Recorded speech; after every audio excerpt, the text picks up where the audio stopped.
पर्चा आएगा फिर चुकांगे पर्चे हम दोपहर भी चुकते इतनी सख्ती हुई है हाँ पर्चा करवाओ तो फिर हाँ जी आज भेजणगे मुलाजम थ्रू होंगे ना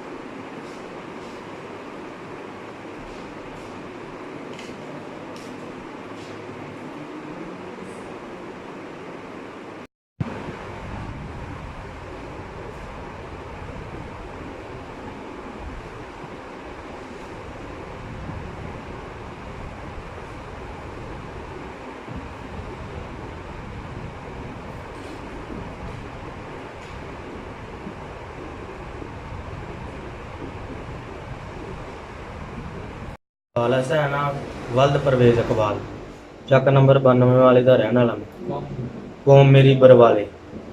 ਉਹ ਨਾਜੀਆ ਬੀਬੀ ਸੀ, ਉਹ ਆਪਣੇ ਬੰਦੇ ਤੋਂ ਲੈਦਾ ਸੀ। ਮੈਂ ਉਹਨੂੰ ਬਥੇਰਾ ਸਮਝਾਉਂਦਾ ਕਿ ਚੱਲ ਜਾ ਆਪਣੇ ਬੰਦੇ ਕੋਲ। ਉਹ ਹੋਰ ਬੰਦੇ ਨਾਲ ਸ਼ਾਦੀ ਕਰਾਉਣਾ ਚਾਹੁੰਦੀ ਸੀ। ਇਸ ਗੁੱਸੇ ਨਾਲ ਮੈਂ ਉਹਨੂੰ ਬਥੇਰਾ ਸਮਝਾਇਆ। ਉਸ ਦਿਨ ਵੀ ਆਈ, ਉਹਨੂੰ ਮੈਂ ਸਮਝਾਇਆ, ਉਹ ਮੇਰੇ ਨਾਲ ਅੱਗੇ ਲੜਨ ਪੈਂਦੀ, ਮੈਨੂੰ ਗੁੱਸਾ ਚੜਿਆ, ਮੈਂ ਮਾਰ